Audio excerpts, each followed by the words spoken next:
E agora, em diferido, dessa Europa inteira, mas em bom português, deixamos aqui aquilo que de mais entusiasmante aconteceu à direita em Portugal, desde que o Passos Coelho rapou o cabelo. Senhoras e senhores, o episódio desta semana do podcast Linhas Direitas.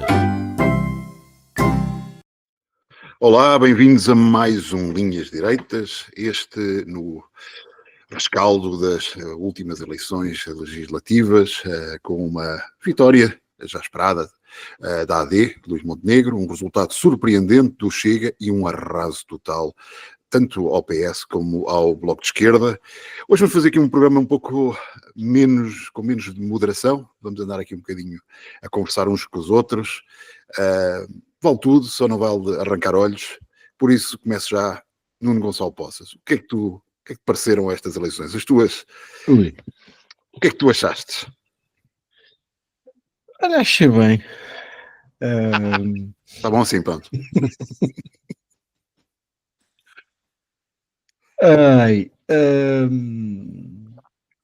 Vamos, se calhar começamos pelas boas notícias. Podiam mesmo assim ser melhores. A Mariana Mortágua ganhou as eleições na faixa de Gaza. Arrasou. Pelo menos foi o que eu percebi. Acho que o Trump ganhou em Braga. Quando era candidato Francisco Louçã, que se tinha candidatado porque o Trump era presidente dos Estados Unidos. E, portanto, mais uma vitória para Donald Trump, com bastante pena minha, como é sabido. Mas desta vez não me soube mal. O PCP paulatinamente também lá vai caindo. Más notícias. O PAN mantém-se. Por 200 votos. Por 200 votos. Há mais um partido no Parlamento que não é uma coisa que eu vejo assim com espetacular interesse, ainda por cima um partido de cariz praticamente regional, está mais ou menos ao nível daqueles dos tradicionais 5 deputados do PSD Madeira, que serviam sempre para andar ali a negociar orçamentos quando era preciso. O LIVRE aumentou a votação. E depois o resto é tudo um bocadinho assim. Quer dizer, não, depois também há aqui eu acho que apesar de tudo é uma boa notícia, que é o resultado desastroso do PS. Pode ser que sirva para que finalmente perceba alguma coisa. Eu duvido que algumas lições sejam tiradas dali. Mas vamos aqui um bocadinho por partes. O resultado da AD é mais ou menos previsível. Aliás, eu acho que os resultados são quase todos mais ou menos previsíveis. Acho que não seria previsível que o Chega ficasse à frente do PS, mas também não é surpreendente. Acho que é mais por aí. Aliás, eu acho que nós tínhamos falado aqui sobre isso nas últimas semanas e já estávamos mais ou menos de acordo. Tudo podia acontecer. Não é uma coisa de repente, não estava nada à espera disto. O resultado da AD é, apesar de tudo, é uma vitória que é incontestável. Há um reforço de votação, de eleitorado, de percentagem, de deputados, mas apesar de tudo é um crescimento relativamente ligeiro e que eu acho que denota uma tendência de queda progressiva do eleitorado, com oscilações desde as eleições do ano 2002, que o PS e o somatório PSD-CDS têm sofrido há 20, 25 anos esta parte, que eu acho que vão sendo sempre um bocadinho ignorados, porque nós fazemos sempre as análises de cada eleição em concreto e, portanto, olhamos para aquilo e percebemos se subiu, se desceu, se está bom, se não está, e não olhamos para a tendência mais a longo prazo. Se olharmos para essa tendência, sim, há uma tendência de queda e de perda de eleitorado. A AD tem tido muita dificuldade em passar a barreira dos 2 milhões de eleitores nos últimos anos. E desta vez isso manteve-se. E, em princípio deve passar com os votos da imigração, mas é mesmo Sim, ela, não é? mas é ela por ela, não é? Portanto, apesar de tudo, não é um resultado estrondoso. O Chega, de facto, é uma. Tem, de facto, é o único partido que sobe avassaladoramente de eleição para eleição. Eu acho que naturalmente isto tem um teto, não é? Vamos imaginar que isto correrá até o Chega a ter 8 milhões de votos, mas enfim, terá o seu teto, terá as suas quebras, as suas recuperações, etc., como acontece a todos os partidos. Mas acho que acho que este é o ar do tempo e a sensação com que toda a gente ficou nestas últimas eleições é que isto já não é uma coisa só que veio para ficar, é que veio para ficar e aquilo que se adivinha numas próximas eleições talvez esteja ainda melhor na perspectiva do Chega do que isto. E o resultado do PS, quer dizer, é o resultado do Pedro Nuno Santos e de 10 anos de geringonça, que eu acho que na verdade, também é um sinal, em primeiro lugar, de que, de facto, as pessoas não se reviram rigorosamente nada num líder do PS, que era, na verdade, uma criança mimada e birrenta, e oscilante e titubeante e que foi elevado à categoria do carismático e do grande líder e não sei o quê, ou pelo menos tentaram fazê-lo e afinal percebeu-se que não era nada disso e portanto meteu a viola no saco, fez as malas e foi para casa. Vi um meme giro que mandaram esta semana que era, neste momento, a pessoa mais preocupada do país é o pai do Pedro Nuno, porque ele agora está de volta e deve querer ir trabalhar ou assim. E portanto espero que lhe corra bem. Tirando o resto, eu acho que é isso de facto que está aqui um bocadinho acima da mesa e aquilo que interessa. Os resultados não são de facto nada surpreendentes e agora vamos andar aqui imenso tempo a discutir duas coisas, que é a falar muito da Alemanha e a falar muito da bolha. E isto para mim, pá, nada disto para mim é novidade, são temas para mim Não é para nós aqui, não é? Pois é isso, era isso que eu ia falar da bolha. Era isso que eu ia dizer. Para mim são até já temas bastante cansativos. E portanto, eu acho que a sensação que eu tive foi, e acho que não, pá, não tenho que o voltar a dizer, pá, há muitas diferenças entre aquilo em que eu acredito e aquilo que o Chega acredita, mas isso não impede que eu me reveja em muitas das coisas que são ali levantadas. E aliás, há muitos dos temas que ali são levantados. É interessante, eu esta semana, ontem à noite, passei a noite a ver 2 episódios do Gregos e Troianos, que era um programa, tipo, é os primórdios dos prós e contras na RTP. Era uma coisa. Segundo a conversa hoje em dia dominante, isto, o radicalismo, a polarização, a gritaria,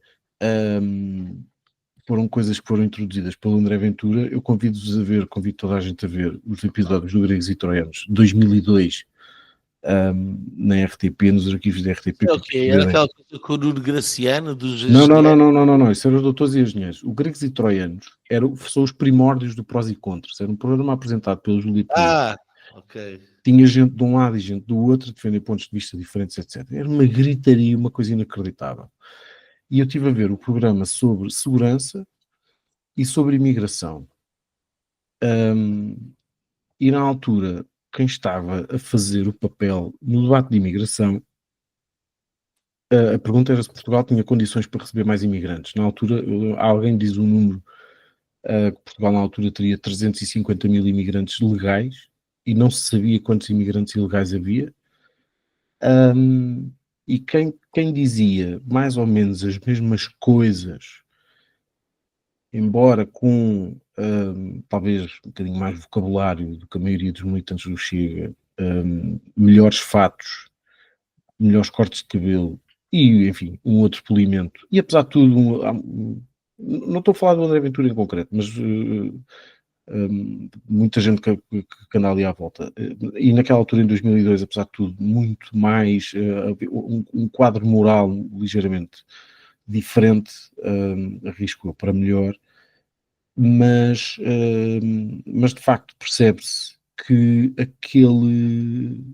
todos aqueles temas foram abandonados nos últimos 10 anos pelo PSD e pelo CDS. E isso faz moça, e portanto isto funciona como, e para quem é direita sabe e percebe destas coisas, na verdade aquilo que existiu foi durante bastante tempo uma falha de mercado que houve alguém que percebeu que existia e portanto criou um produto novo para oferecer ao mercado de consumo, que neste caso são os eleitores. Enfim, com todas as agravantes que depois isto tem, etc. Mas isto para dizer que eu não preciso de dizer e de reafirmar as minhas distâncias, mas na verdade nada daquilo, ou pelo menos os temas que ali são levantados, são temas que sempre foram preocupação para mim, que acho que a direita sempre os devia ter tido, que foram abandonados e que foram esquecidos ou abandonados pelos outros partidos da direita e foram interditos pelos partidos da esquerda. E portanto agora na verdade aquilo que nós temos é a realidade a bater à porta. Eu esta semana, logo na segunda-feira de manhã, tive um episódio engraçado, porque apanhei um Uber e foi a segunda vez que me aconteceu. Apanhei um motorista cigano. E Como é que sabias? Como é que sabes? Epá, Ele apresentou-se como cigano? Não, primeiro porque percebi, pela maneira como falava, pela roupa, pela barba, não sei o quê, e depois porque ele me disse também. E já me tinha acontecido uma vez com outra pessoa mais nova, passou a viagem toda ao telefone com alguém, enfim, não quero aqui especificar isso, que ouviam os dois, tinham isto em comum, ouviam uma rádio qualquer que eu agora não me lembro qual é que é, que tinha muita música religiosa, mensagens religiosas, etc. Portanto, eu tive sempre essa sensação naqueles dois Ubers desta segunda-feira e outro há uns meses, ser assim uma coisa muito zen, muito tranquila e tal. Então outra vez o outro tinha ido sempre ao telefone, desta vez não foi ao telefone, foi falar comigo. E resolveu falar comigo sobre as eleições do dia anterior. Eu não lhe disse rigorosamente nada. Ele perguntou-me, porque percebia que me ia levar aos estúdios da TV. Eu tinha ido à CNN na segunda-feira de manhã e perguntou-me do que é que eu ia falar. Eu disse-lhe o balanço das eleições e tal, e ele disse assim, quer saber o que é que eu acho sobre isso? Eu disse, por acaso até quero. E ele disse-me, eu não voto nele, como se fosse como se houvesse uma entidade. Portanto, a entidade à volta da qual tudo gravita. Eu não voto nele porque ele toma-nos a todos por igual. E foi aí que eu percebi. Porque ele toma-nos a todos por igual. E também há pessoas honestas, e também há pessoas que trabalham, e há pessoas que não se identificam, etc., mas que não renegam aquilo que são. E portanto eu não voto nele por causa disso. Mas de resto, ele tem razão em tudo. E eu acho que não há nada melhor para explicar o resultado das eleições de domingo do que a conversa daquele senhor na segunda-feira de manhã. Não sei se as redações, se calhar estou a precisar de chamar este motorista do Uber ou Bolt para os começar a levar a sítios e ter umas conversas com ele, porque na verdade não me espanta nada. Por curiosidade, obviamente fui ver os resultados da Margem Sul antes de ver os da área metropolitana de Lisboa, que já suspeitava mais ou menos, mas fui ver os da margem sul, onde, recordo, o PSD nunca ganhou uma Câmara Municipal, e onde nas últimas autárquicas o Chega já roubou vereadores ao PSD, e o Chega ganhou no Seixal, no Montijo, na Moita, em Sesimbra, em Setúbal, em Palmela, e ficou em segundo lugar no Barreiro, um outro que agora, talvez Alcochete, Em segundo lugar de quem? atrás do PS. Só não ficou em segundo, salvo erro, em Almada. Em Almada ganhou a AD. E agora não me recordo aqui de cor se o Chega ficou em segundo ou se ficou em terceiro atrás do PS. E portanto ganhou o distrito todo, e depois os distritos para baixo, enfim, são um bocadinho diferentes da área metropolitana de Lisboa, daquilo que se conhece como a margem sul, mas enfim, fazem parte do distrito sul, e portanto Alcácer do Sal, Grândola, Sines e Santiago de Compostela ganhou o PS. Os Sines ganhou o Chega. Não, em Sines ganhou o Chega, tens razão. Os outros três para cima é que ganhou o PS. Mas na Vila de Grândola ganhou o Chega. Não no Conselho, mas na Vila. É um bocado estranho que aquilo é uma Vila Morena e eles não gostam muito de assim, mais escurinhos, não é? Ganhou lá e ganhou em Baleizão. Imagina a Catarina Eufémia, deve ter dado ganhou volta em Baleizão. Ganhou, sim, senhor. E no Coço, acho que isso aí já não. No Coço acho que continua a ganhar o PCP. E Odmira, claro. Claro, porquê? Por causa da novidade, pá! Porque não é novidade! Exato. É novidade se as pessoas não saírem daqui e vão lá. Pá, esta semana ouvi umas reportagens que via, já não sei se na CMTV, uma coisa qualquer assim desse género. Os jornalistas foram para a rua ali para o Cacém, para Massamá, Miracintas, não sei o quê, perguntar às pessoas. Que horror! Onde é que há uma pastelaria com o nome estrangeiro à porta? O pão Kaiser, não sei o quê. E de repente estava toda a gente a dizer com a maior naturalidade, que era uma coisa que há uns anos não era assim tão óbvia. E havia um bocadinho mais de pudor. Estava toda a gente a dizer, votei porque isto assim já não dá. E na verdade é uma coisa tão simples que é que se vendeu muita ideia, e às vezes até graças a uma série de coisas que muita gente do Chega diz. E também foi eleito deputado aquele assessor que tinha na bancada, que escreveu aquele tweet graças a Deus que o Odair morreu, ou não sei o quê. Eu de facto não me reconheço nada disso. Foi exatamente isso, tenho ideia da sua. Mas foi assim uma coisa do género. Não tão grave. Ainda bem que morreu, ou que não sei o quê, uma coisa qualquer assim desse género. Ou menos um eleitor do não sei quantas, enfim. Isso, mais ou menos eufemisticamente foi uma espécie de celebração. Portanto, que é uma coisa que eu acho relativamente ascorosa mas acho que não foi, ainda bem que morreu, ou não sei o quê. Sim, mas foi o que eu disse, mais ou menos eufemisticamente foi uma coisa que eu acho escrosa. Só descobri isso curiosamente hoje. Mas independentemente disso, aquilo que as pessoas, a mim interessa mais aquilo que que leva as pessoas a votar no Chega do que propriamente aquilo que o Chega diz. E aquilo que as pessoas diziam é tão simples quanto isto. E já havia esta conversa no tal debate da imigração de 2002 que eu estive a ver ontem à noite. Nas pessoas que não eram a favor do aumento da imigração em Portugal. Enfim, passaram também quase 25 anos e o mundo mudou muito, mas não é isso que interessa. Que é no fundo isto. Nós não somos contra brancos, pretos, amarelos, vermelhos, verdes. Sabemos que o país precisa de receber pessoas de fora, tal como nós mandamos pessoas para outros países, que o mundo é mesmo assim, e sempre foi, porque precisamos de pessoas para fazer o trabalho X, Y e Z, mas a única coisa que nós queremos é que... Ele escreveu menos um criminoso, menos um eleitor do Bloco. Pronto, mais ou menos... Textualmente isto. Mais ou menos eufemisticamente, eu acho que é uma vergonha, mas pronto. Mas o que as pessoas querem é só isso. É que querem que as regras sejam iguais para todos. E que as coisas sejam feitas com regras.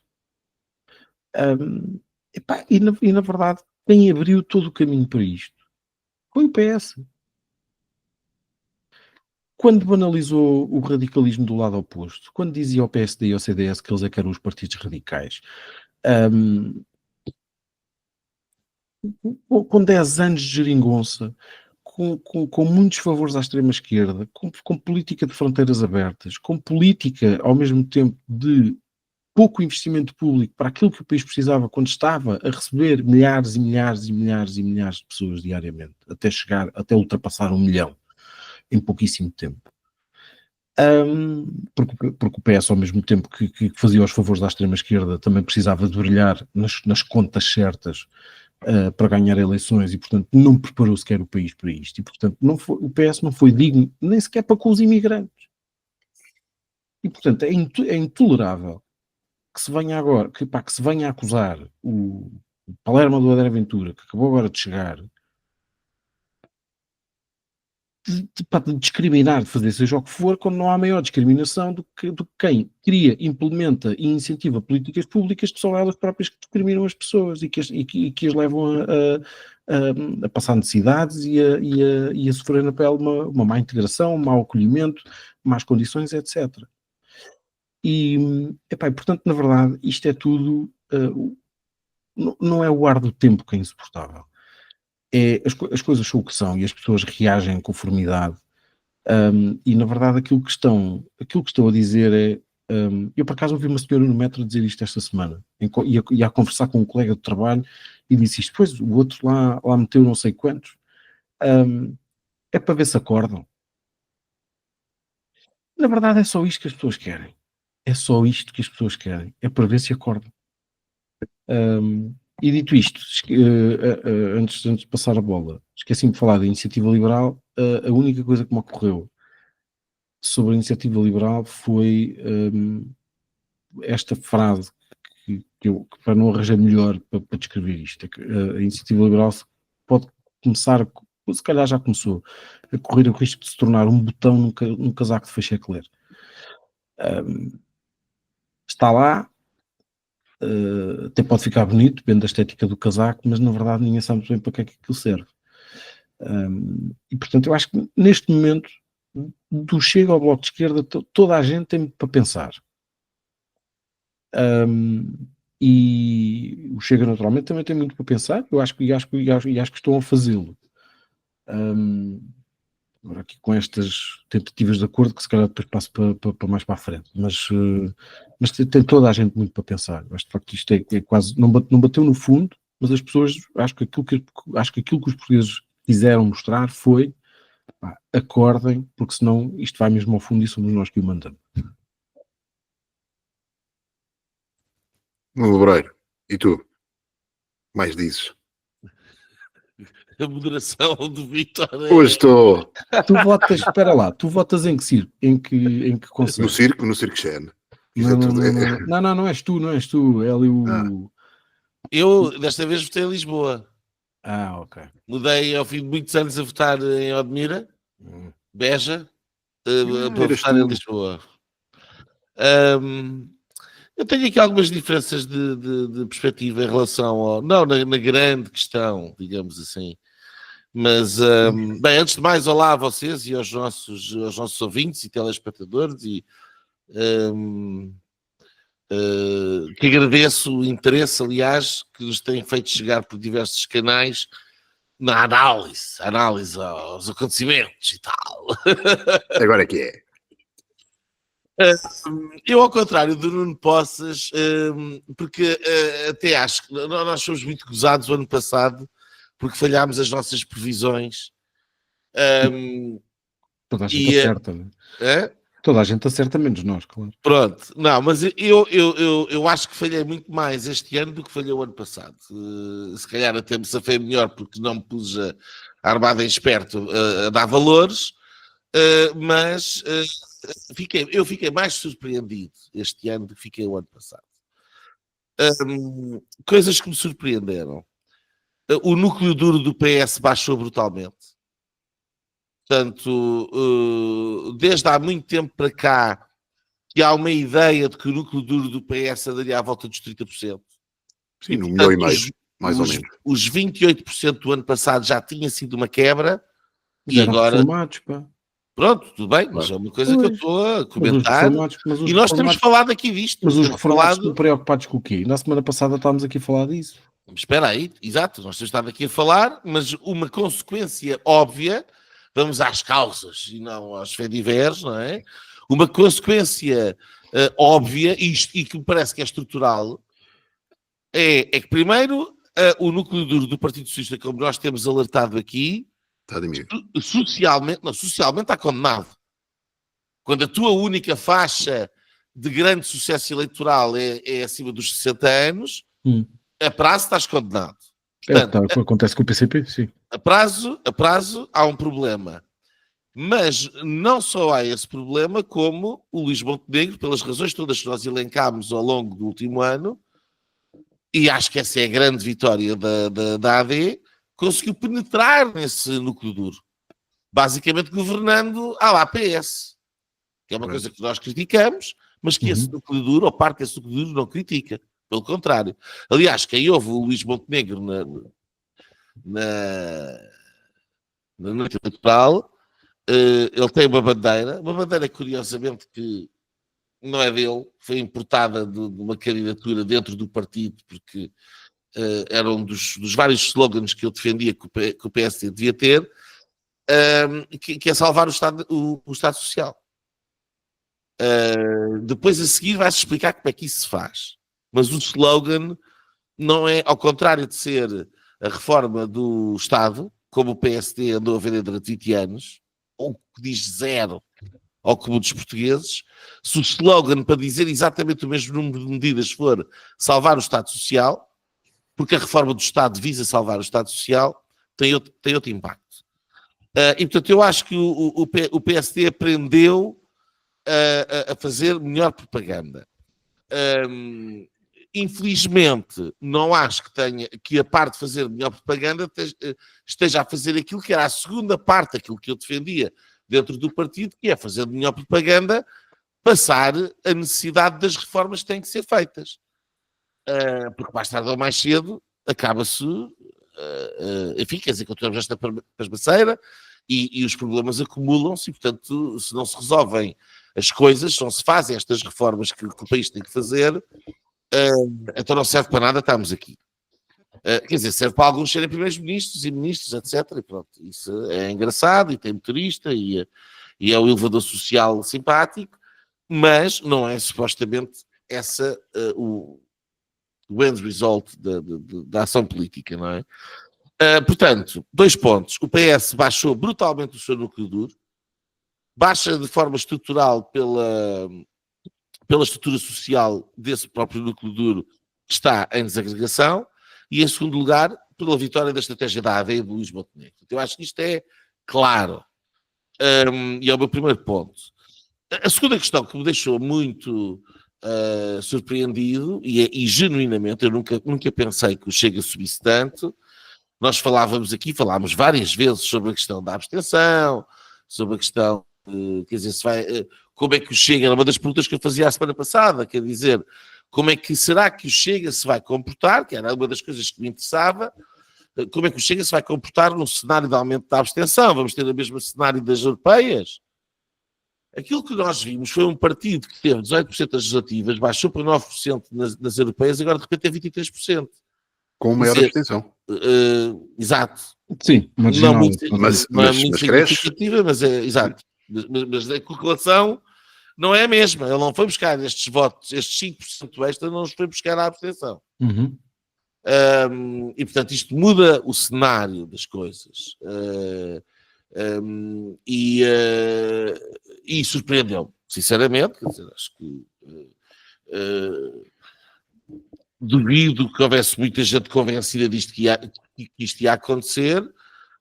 Eu, no meu caso, não achava, porque já acharia uma grande vantagem no cenário de maior abstenção a manutenção dos 18%, porque era dizer isto é estrutural, isto somos nós, abaixo disto não baixamos, etc, etc. O que depois de umas eleições europeias que correram tão mal como correram, era uma vitória. Eu não estava à espera que ela fosse tão grande. E aqui entro no meu meia-culpa, quer dizer, nós criticamos muito a bolha e falamos muito sobre a forma como as elites políticas estão separadas das populações. E uma das razões pelas quais, desde o início do Chega, eu fui contra as linhas encarnadas e disse que o Chega fazia falta e que nós não podemos, que era o meu problema com aquele manifesto, não podemos vilipendiar os eleitores do Chega. Os eleitores do Chega são aqueles que estão a alertar para a realidade das circunstâncias, e as circunstâncias não estão fáceis. Portanto, o sistema tem que incorporar esta mensagem se quer continuar a ser o foco central do poder, neste caso entre o Partido Socialista e a AD do outro lado, ou o PSD, e portanto eu sempre tive essa posição. Agora, eu acho que eu próprio, e é o meia-culpa que eu faço aqui, e é a razão pela qual me surpreende, ou me surpreendeu, e é a lição que eu retiro desta surpresa no resultado do Chega, é que eu já há muito tempo estou convencido que o Chega tem uma dimensão tão grande que já tinha a obrigação de não ser meramente um partido de protesto, mas tem que ter a obrigação de apresentar uma alternativa. E não é só apresentar uma alternativa de governo. Visto que eles vão apresentar um governo de sombra agora. Está bem, mas isso depois estou cá para ver. Certo. Agora, não é só apresentar uma alternativa de governo e um programa de governo, coisa que nunca fizeram, mas é ser fiel também a um conjunto de necessidades que justificam a existência do Chega neste espaço político.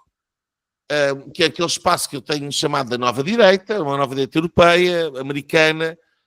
O Trump é obviamente o gatilho, e que tem um conjunto de bandeiras, desde a defesa intransigente dos direitos, liberdades e garantias dos cidadãos, face aos abusos do Estado Central, desde um posicionamento mais preocupado com o Estado-nação e não com o globalismo e com o direito internacional, e uma razão está ligada com a outra, porque é no Estado-nação que os direitos, liberdades e garantias das pessoas estão alicerçados, nas respectivas constituições, um regresso a isso, algo que foi, por exemplo, na altura do Covid, completamente atropelado em Portugal, como 23 acórdãos do Tribunal Constitucional mostraram, sem qualquer consequência para os líderes políticos que infringiram os direitos e as liberdades e garantias dos portugueses. A questão de desafiar a narrativa consensual. Havia a questão que está, graças ao Trump, eu parece-me largamente derrotado do wokeismo, que era particularmente importante, nomeadamente nas escolas.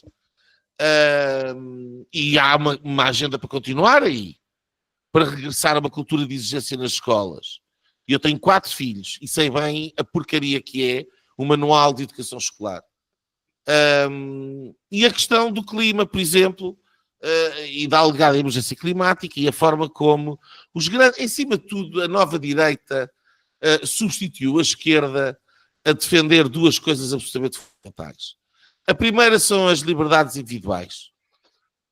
A antiga esquerda do é proibido proibir, a esquerda libertária desapareceu e foi substituída graças a esta agenda woke, que identifica as pessoas não em função da sua identidade individual, mas a propósito de características da sua identidade individual, agrupa em grupos, depois leva uma letra e passam a ser tratados todos por igual. Portanto, é o maior ataque ao individualismo que existe, porque as pessoas não se reduzem a uma letra ou a uma parte da sua identidade, é um todo, a pessoa é um todo. E, portanto, a esquerda abandonou por completo a defesa dos direitos, liberdades e garantias do indivíduo, da pessoa. E a outra coisa que abandonou foi a defesa do indivíduo face aos grandes interesses económicos, que ao longo dos últimos 20 anos colonizaram por completo os diferentes países no Ocidente, os espaços públicos e publicados no Ocidente, vendendo narrativas quase únicas, numa coligação muito pouco salutar entre os interesses económicos e os interesses políticos. E a esquerda, como se viu no Covid, quer dizer, se nós esqueçam tudo o que vocês sabem sobre o Covid e venham-me dizer que vocês há 25 anos atrás ou há 20 anos atrás imaginavam a extrema-esquerda a celebrar sem uma única crítica as concessões à grande indústria farmacêutica como foi feita no Covid. Nomeadamente as expensas dos direitos, liberdades e garantias das pessoas. Isto seria impensável nos anos 90 e nos anos 2000. Seria impensável. E, portanto, esta nova direita significa muito mais do que o Chega significa em Portugal. O meu problema com o Chega é que o Chega significa muito pouquinho. Porque aproveitou este espaço, cavalgou esta narrativa anticonsensual que tem triunfado na Europa e nos Estados Unidos, utilizou 2 ou 3 bandeiras, como é o caso da imigração e bem, da segurança, mas tudo o resto está de alguma maneira metido na gaveta. E, portanto, para mim, este é aquilo que me desencanta deste movimento político. E isto para chegar ao último ponto, ou seja, para corroborar o meu segundo ponto. A minha surpresa. Não me parece aceitável que o partido que hoje em dia tem o apoio de um em cada 4 eleitores seja meramente um partido de protesto. Quer dizer, há aqui uma obrigação, da minha perspectiva, e um partido que tinha 18%, mas relativa já tinha esta obrigação antes, de facto, apresentar soluções mais concretas, explicar bem aquilo ao que vem, quais é que são as grandes diferenças em relação aos outros partidos. Porque nós estamos no chavão de que são contra a corrupção, dos últimos 50 anos, são contra isto, contra aquilo. Mas na prática não vemos nada. E portanto a minha surpresa, e é um desencanto também, é alguma tristeza, tenho que admitir, é que eu acho que o Ventura nem vai precisar de fazer um programa de governo para ser primeiro-ministro. Porque quem já tem 23% sem apresentar um fogacho de nada, isto vai simplesmente pela moda. Isto vai pela moda. E não venham dizer agora que é radical e arriscado dizer-se que se vota no Chega. Não. É trendy. É popular. Agora já não é. Agora já é completamente popular. Portanto, o Chega vai lá chegar pela moda. Vai lá chegar prometendo tudo a todos. Vai lá chegar não ofendendo ninguém. A coisa está virada ao contrário. Porque a verdade é que a grande mudança, e é isto que me irrita, é que a mudança é cultural, e é isto que está representado na vitória de Donald Trump, e nós temos falado disto aqui muitas e muitas vezes, eu pelo menos falo disto constantemente. A vitória de Donald Trump é um ponto de inflexão na história do mundo internacional. Vai valer para gerações. É um momento de inversão cultural, é um momento de inversão do mainstream. O mainstream mudou. O mainstream passou a ser outro. O Trump é o mainstream agora. E isso aconteceu na América. E aquilo que me irrita, sinceramente, é que à boleia disto, à boleia desta legitimidade, à boleia desta vaga, o André Ventura consegue construir um partido político que em Portugal já vai com 23% dos votos, sem sequer se dar ao trabalho de, a par de tudo aquilo que ele fez de bem, lhe juntar as bandeiras que são difíceis e impopulares de ter. Nomeadamente, utilizar a plataforma que tem para, de facto, fazer uma mudança no discurso do mainstream media. A questão do clima era uma delas, as liberdades e direitos e garantias, como os nossos ouvintes saberão, é aquela que me é mais cara e particular. E, portanto, eu sinceramente é assim que eu vejo a coisa. E há uma novidade aqui. Acho que não há dúvidas. Há aqui uma novidade. Aquilo que eu imaginava uma necessidade, que não há uma novidade. Há aqui uma realização minha.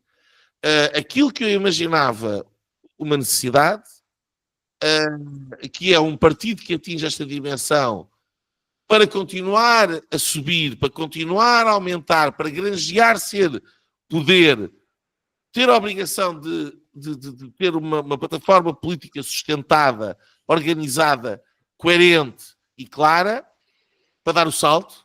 Nomeadamente, eu imaginava em buscar setores da sociedade que até agora não estaria a ser capaz de penetrar. Eu acho que a verdade é que em Portugal isso é necessário. Basta gritar, basta berrar, basta fazer uns números, e isso chega. E, portanto, a minha preocupação não é, ao contrário da bolha, não é que 23% do eleitorado de votos chega. Eu acho isso perfeitamente normal, dadas as alternativas. Aquilo que me faz questão é que, pelo aquilo que parece, o Chega nunca vai ser também verdadeiramente uma alternativa. O que quer dizer que, em conclusão, este impasse em que nós estamos mergulhados é para durar. Porque desbloqueia ele por onde desbloquear, estamos pendurados entre uma AD que resolveu ser centrista,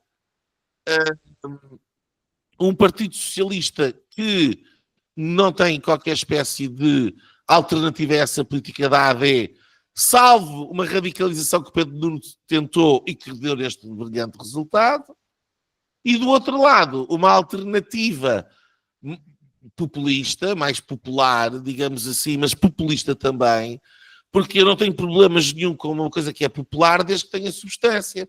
As coisas com substância podem ser populares, e então são boas. Ser popular, ser pelo povo é bom. O que é mau é apelar ao povo sem ter um substrato de ação concreta que vá pôr em prática. E, portanto, aquilo que eu vejo como resultado prático destas eleições é que já há 1 em cada 4 eleitores que simplesmente querem ver a barraca arder. E não é mais nada a não ser isto. Eu vou-lhes mostrar. Eu vou-lhes dizer. Isto é por descontentamento, é por ressentimento. Ai, vocês vão ver. Não sei, e vêm aquelas conversinhas da treta do Montenegro, e vêm os acólitos que lá andam atrás, e vêm os jornalistas e os comentadores. Então espera lá que eu vou-te mostrar como é que é. E votam no Ventura. É só isto. É um movimento puro e simplesmente de protesto e de rejeição. Eu tenho uma tese sobre isso que tu estás a dizer, que é, eu acho que aquilo que está a acontecer, na verdade, prova, em primeiro lugar, que o país continua a viver por ciclos de 50 anos, há 200 e tal anos, e depois, até porque eu acho que o clima que se viveu nos últimos 10, 15, 20 anos, mais ou menos, é muito parecido com os últimos anos do Estado Novo, em termos de comparação, de situacionismo. Não tem nada a ver com democracia e ditadura, não tem nada a ver com isso, mas o situacionismo é muito parecido. E há uma mudança... Sim, é isso. E há uma mudança geracional. Está aqui podre e há também uma brigada do reumático, não é? Que no fundo está ali agarrado aos alicerces daquilo como se o mundo não tivesse mudado à volta. E há uma mudança geracional que agora também está a conduzir a isto. E aquilo que eu acho é que nós estamos a assistir, de há uns anos para cá, há 6 anos o Ventura tinha tido 67 mil votos no país inteiro. E muita boleia de ser um comentador da CMTV, que sim, acreditava naquilo. Tinha dito aquela coisa dos gigantes em louros e não isso, sei. claro. Há 6 anos tinha 67 mil votos e agora tem 1.300.000, mais uns pós. E eu acho que aquilo que nós estamos a assistir é uma espécie de revolução em câmara lenta, que é na verdade a revolução possível num país da União Europeia no ano 2025. Se fosse há 50 anos. Havia uma sublevação militar. Exato. E portanto as coisas agora fazem-se desta maneira. Demora mais tempo, e no fundo nós estamos aqui se calhar há 10 anos a adaptar-nos ao que aí pode mas o problema não pode... Eu acho, não, mas deixa-me só terminar só para dizer isto, que sendo que eu acho que tal como a Revolução do 25 de Abril e o culminado do processo de democratização acabou, no fundo, por substituir um situacionismo por outro, mantendo praticamente intocáveis todas as estruturas do país, do Estado e da cultura, e eu acho que nós vamos acabar a assistir exatamente à mesma coisa. Ou seja, não muda nada. Sim. Mudam as pessoas e não muda muito mais. Mas é que nem isso, calma. Algumas, Eh, muito um tempo. Porque o Chega não representa uma inovação geracional, enquanto que o 25 de Abril representou. Portanto, o 25 de Abril pegaste em pessoas Sim. com 60 anos, que ainda tinham 10, 15 anos de carreira pública pela frente e que foram todos reformados, aos 50 e tal, 60 anos, e puseste miúdos de 20 e tal anos que tinham que estar mais 20 ou 30 anos à espera até ter um cargo, e que se tornaram deputados, ministros, líderes partidários, etc, etc. Portanto, houve um corte geracional. Uhum. E houve um corte geracional porque queria fazer de Portugal outra coisa diferente daquilo que era. Uhum. Nomeadamente era o Portugal da Europa. Sim. E era um Portugal... Não, e em muitos aspectos conseguiram. Não, Conseguiram. E claro. conseguiram. O problema foi, a partir de determinada altura, as estruturas de... Nós já falámos aqui sobre isto. Eu penso que isto é uma coisa que decorre de uma circunstância prática, que é o facto da riqueza vir permanentemente de fora. E o facto da riqueza vir permanentemente de fora permite o controlo do fluxo da riqueza.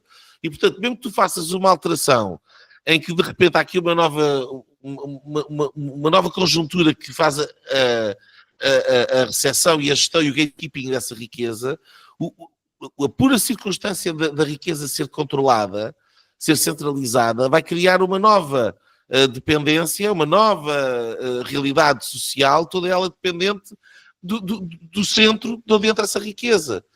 E o problema é que Portugal, a partir de 95, a partir do momento em que o Guterres toma conta, e o Partido Socialista toma conta disto, que é em 95, deixou de ser uma economia que procurava crescer através do empreendedorismo, nem que fosse subsidiado da Europa, mas era um empreendedorismo e uma criação de um tecido empresarial novo, passar a ser uma economia cujo crescimento económico vinha à conta do consumo. E o facto de vir à conta do consumo, o consumo é um ato passivo por natureza. E faz com que as coisas, que ao não serem produzidas em Portugal e serem produzidas lá fora, e nem é uma questão de balança comercial, é simplesmente uma questão de gerar uma sociedade mais parada, mais quieta, mais passiva, porque é consumidora, ao contrário de, obviamente, as outras pessoas são mais ativas, as outras sociedades são mais ativas, que são sociedades produtoras. É do consumo, e aquilo que estava na base desse consumo era a redistribuição, nem sequer era a produção. Certo, e portanto tu juntas isto e de facto tens um país que continua centralizado, ainda para mais vindo com os problemas do condicionamento industrial do tempo do professor Salazar, e portanto que era uma economia que era ela própria antiliberal, como o sistema era antiliberal, juntas tudo e de facto as coisas explicam-se. Nós não estamos numa realidade que de repente é a nossa e que é incompreensível. Agora, eu acho que há novos problemas que têm sido postos em cima de uma circunstância que já era ela difícil. Enquanto que se calhar nós em 1986, de facto, ou até 91, até Maastricht, olhávamos para a Europa e víamos na Europa, quer dizer, aquele motor ao qual nós nos podíamos agarrar para nós próprios sairmos do sítio onde estávamos. Hoje em dia nós não vemos minimamente nessa circunstância. A Europa está ela própria reduzida a uma versão continental e magna, à maneira continental e europeia, mas daquilo que Portugal também é. E é uma economia altamente cada vez mais centralizada, dependente de um conjunto de fatores de produção, cada vez mais externos e capaz de competir a nível internacional, dependente dos poderes públicos, quer dizer, e claramente endividada porque vive acima das suas capacidades. E, portanto, este diagnóstico que há 20 anos atrás era o diagnóstico de Portugal, mas não era o diagnóstico da União Europeia, hoje em dia é o diagnóstico da União Europeia também. E aquilo que é... Eu não vou dizer que obviamente a culpa é portuguesa, porque não é, mas o que é extraordinário para alguém que era um europeísta convicto como eu há 20 e tal anos atrás, é que em vez de ter imaginado Portugal a transformar-se naquilo que eu vi lá fora na Europa, em parte isso aconteceu, sim, mas no fundamental é uma Europa muito mais portuguesa do que aquilo que era de antes, com vícios e com hábitos que são difíceis de resolver. E isso é outra razão pela qual me irrita que este espaço em Portugal tenha sido ocupado pelo André Ventura. Porque ele vai lá para aquelas conferências, vai falar junto com o Wilders, vai falar junto com outros movimentos a nível internacional. E se nós juntarmos aqui não só o movimento Patriots, onde o Ventura está envolvido, mas juntarmos de UECR, da Meloni e de conservadores, que obviamente em termos políticos aquilo que defende para a União Europeia é muito parecido com aquilo que os Patriots estão a defender. E aquilo que me faz confusão é ver que eu não vejo a mínima preocupação no André Ventura em defender nada disto. Ele não está nada preocupado com a União Europeia, ele não está nada preocupado com a soberania nacional, ele não está nada preocupado com as grandes questões do nosso tempo, ele está meramente preocupado em transformar os 23% que teve agora em 30%. E provavelmente vai ser bem sucedido. Mas a navegar no vazio. E isto é o maior atestado de minoridade cívica, política e social que se pode passar ao nosso país. Não é o facto de Chega a existir, não é o facto de ter 23%, não é o facto de ser um partido popular ou populista, não é o facto de ser um partido fora da bolha e antissistema, é o facto de não ser nada dessas coisas. É só parece que é. Esta aqui é a tragédia. Porque se ele fosse de facto essas coisas, como conseguiu ser, por exemplo, na imigração, e havia aqui uma coisa muito gira que o Nuno Poças dizia há 15 dias atrás, é que nós estamos todos a acreditar agora o Chega por ter trazido a imigração para o debate. Não foi o Chega que trouxe, foi o Passos Coelho. Sim. Foi o Passos Coelho que colocou isto há um ano atrás na campanha. Portanto, se o Passos Coelho ainda fosse primeiro-ministro hoje em dia, não havia Chega. Se não havia necessidade. Se calhar um Pedro Passos Coelho está muito mais alerta para estas coisas que estão a acontecer. Porque tu tens o Chega, o André Ventura em 2017 fala de ciganos, e tu Passos Coelho tem uma intervenção em 2017 a falar da questão da imigração, das negociações que o Costa fez com a extrema-esquerda e que causaram tudo isto. Portanto, não é é o segundo tópico que depois o André Ventura pega. O terceiro, mas o primeiro tópico eram os ciganos. Ponto final, porque foi um tópico que ele lá decidiu. Ele não tinha mais nada. Não tinha, claro. Ele não queria era ficar em terceiro ou quarto em Loures e acabou, Sim, não chegou a segundo. Ele decidiu na altura fazer aquele número para ser notícia. E para fazer show off. E conseguiu. Olha, eu gostava agora aqui de pegar, porque isto parece que foram umas eleições que só houve quase Chega, não é? Mas houve muitas outras coisas interessantes. Porque a bolha obviamente se assustou e foram para a rua e foram entrevistar pessoas como se isto fosse... se fossem macaquinhos que estão no zoológico e foram perguntar porque é que não queres amendoins e queres banana, mas a questão é, há coisas muito interessantes nestas eleições, e uma delas que é pegar naquilo que levou a estas eleições e qual foi a estratégia do primeiro-ministro e se foi uma vitória ou não foi uma vitória. Eu acho que, e nós aqui discordamos de muitas coisas, concordo muito do que tu dizes, Nuno Lebreiro, mas aqui é só falando de estratégia política. Eu acho que o Montenegro ganhou claramente. E se nós formos olhar para os números, obviamente não é uma vitória, isso é inegável. Isso é inegável. Praticamente não se fala disso. Se nós nos lembrarmos, eu ouvi um comentário num desses podcasts da rádio, em que alguém quase dizia que Luís Montenegro tinha perdido as eleições. Não disse, mas quase, como é que é, pá, isto teve um ano a oferecer coisas. Eu lembro que o António Costa, em 2019, teve já levava 4 anos a oferecer coisas, ou a fazer o que oferecia e a fazer anúncios, e teve um resultado pior do que o Montenegro neste ano. O Montenegro vai conseguir chegar aos 2 milhões de votos, é significativo, é algo que já não acontecia com o AD, ou PSD, PSD, CDS há muito tempo.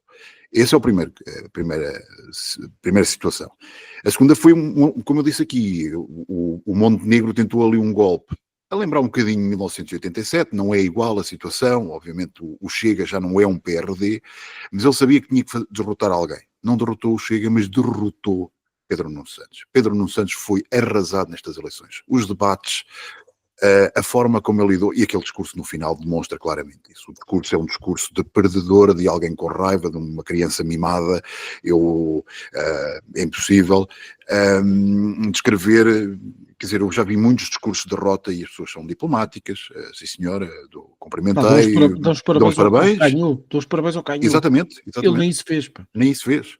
E tentou condicionar quem vinha a seguir. Mas vejam esta situação. Tens uma grande derrota da esquerda. O Pedro Nuno Santos tem menos de metade dos deputados que o António Costa teve em 2022. Metade. Passou de 120 para 58. Porque ele provavelmente não vai ganhar nenhum fora da Europa e na Europa, nos círculos da imigração. Saiu de cena, se pudesse sair já, que é uma coisa incrível que alguém diga aquilo, e praticamente saiu. Acho que é sábado, vai-se embora, e ainda bem, porque para mim demonstrou claramente aquilo que eu sempre disse que era alguém que era uma farsa. Tentaram vender que ele era um tipo carismático, que eu conhecia do Twitter e que eu conhecia da política. Percebia praticamente que aquilo era uma figura que nunca teve grande relevância, que nunca teve um pensamento. Eu não consigo entender como é que teve tanta gente que até é relativamente boa dentro do PS que o seguiu e que o levou até ao topo. É o princípio de Peter. O princípio de Peter, dentro do partido, o nível dentro do partido é muito baixo. Muito baixo. Isso é de todos. Sim. O nível Já partidário. falamos isso aqui. O nível partidário é muito baixo. E, portanto, isto é o princípio de Peter. O Pedro Nuno Santos foi sempre bem sucedido até ao momento em que a audiência deixou de ser a Assembleia de Militantes e passou a ser o país. Sim. E daí que ele falha como ministro, mas ainda trazia grávidas e trazia a grávidas dos apoiantes dele dentro do partido não terem reconhecido logo isso. E, portanto, é o princípio de Peter. Ele foi promovido até ao momento onde manifestamente estava numa função para a qual não estava minimamente preparado, não tinha perfil, não tinha nada. E, portanto, dito isto, parece-me que discute-se muito do que é o Chega, discute-se muito deste problema do Chega, mas não se fala daquilo que é a verdadeira realidade, que é uma mudança brutal do eleitorado português, de forma como vota. Até há pouco tempo atrás, votava, vamos pensar assim, a extrema-esquerda, não há muitos anos, tinha 1 milhão de votos. Havia 20%, normalmente tinha 20%. Mais ou menos 20%, variava, mas entre PCP e Bloco de Esquerda tinha 1 milhão de votos. E muitos desses votos, especialmente se vamos para a margem sul, para baixo, era um voto de protesto, como é hoje o voto do Chega.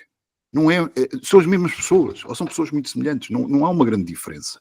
E, portanto, hoje, olhar para o eleitorado do Chega, quase com uma visão destes tipos são estranhos, são fascistas, são radicais, o que quiserem chamar. Eu gostava de perceber porque é que não se foi falar com estas pessoas há 30, 40 anos atrás em Beja, em Évora, no Barreiro, em Grândola. Desculpa lá que nós já falámos imenso e agora estou a ter que interromper por cima, mas eu depois vou-me esquecer disto. E os comentários e as reações a isso tudo ainda são mais inacreditáveis. Que as pessoas de repente, antigamente quando a esquerda, quando aquelas pessoas estavam na esquerda, a esquerda representava os desvalidos.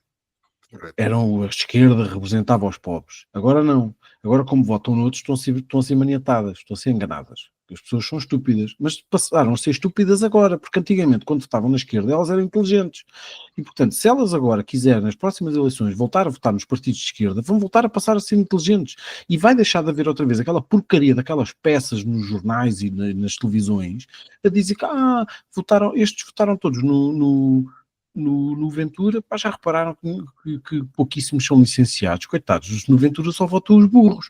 Daqui a uns tempos, se aquela gente toda quiser voltar à esquerda, não sei, se calhar foram tirar licenciaturas à pressa, porque nunca mais se vai voltar a falar disso. Isto é um movimento deploráveis da Hillary Clinton em câmara lenta e todos os dias na TV. Como a música a música do em câmara lenta. A questão é que estas pessoas são pessoas que querem atenção e que já ninguém desliga. ligamos nós porque vemos alguma televisão. Eu acho que hoje em dia, a maior mas- parte das pessoas já nem vê televisão, já nem quer saber Ó, do que é que Vitor, dizem esses palhaços. eu não te interrompo mais. Eu acho que as pessoas ligam pela negativa. Ou pela negativa. Gostam Ligam para se rir. dos vídeos que vão para o O Twitter e Pedro para o Marcos Facebook. Lopes, o Pedro Ligam para Marcos se Lopes é irritar. uma figura Eu vejo porque para me irritar. 90% das pessoas que estão a clicar e a ver o gajo e a partilhar é para dizer: olha-me este atrasado mental. Exatamente. E E o portanto, Prata vão lá Roca, votar contra esta gente toda. Neste momento está para aí 2/3 do Parlamento que não ou aliás, de representação parlamentar que não gosta dele. E os outros não sabem quem ele é. Não, e estás a dizer que muita gente chega e não sabe quem ele é, não é? Sim, também. Sabem, Nem na por esquerda exemplo, a gente é como o gosta Johnny. Nós já falámos aqui uma vez sobre esta questão, porque de facto as redes sociais depois têm esta dicotomia, mas também serve na TV. As pessoas estão a ver coisas a odiá-las. Claro. A odiá-las. A Ana Gomes, o Jonês, essa gente toda que é só raiva. Eles não têm noção do quão odiados são. Claro. E essas pessoas, cada vez que falam e se movimentam, é mais um gajo que diz: eu já não aguento mais esta gente, eu vou votar no Ventura. Sim. E depois, quando lhes dão pontuações ao Ventura, que é muito mau, então se eles dão que é muito mau, eu vou votar no gajo. Claro. Porque eu já ouvi por aí, eu voto no Ventura porque é o gajo que perde sempre, olha. Não é? Mas não gostam? Não gostam? Pois, vou mostrar. Agora vou ter que levar com ele. Pois, exatamente, foi o que eu já ouvi. Agora, há aqui várias... ouvi várias coisas durante esta semana e li um artigo muito interessante que é do Paulo Ferreira no Observador, até o país do vai andando um dia pode fartar-se. E ele que ele fala de várias situações, de Lisboa, do Algarve, mas eu gosto, há uma área de Portugal que eu gosto muito, porque já vivi por ali, que é a zona do Oeste, e que mostra muito, é uma zona muito socialista, sempre foi muito socialista, tem muitas câmaras socialistas, norte do Círculo de Lisboa e sul do norte, noroeste do Círculo de Lisboa e sul do Círculo de Leiria, e que onde o PS perdeu um eleitorado brutal nas últimas duas eleições, e que tem uma marca que marca claramente, não é só o Pedro Nuno Santos, mas é que é a herança do António Costa, ou não herança nenhuma do António Costa. Porque há dois tópicos naquela região, que é o Hospital do Oeste e a linha do Oeste. A linha do Oeste fez uma modernização, que era suposto estar pronta em 2020, eu vivia em Torres Vedras até recentemente, e portanto conheço a situação bastante bem.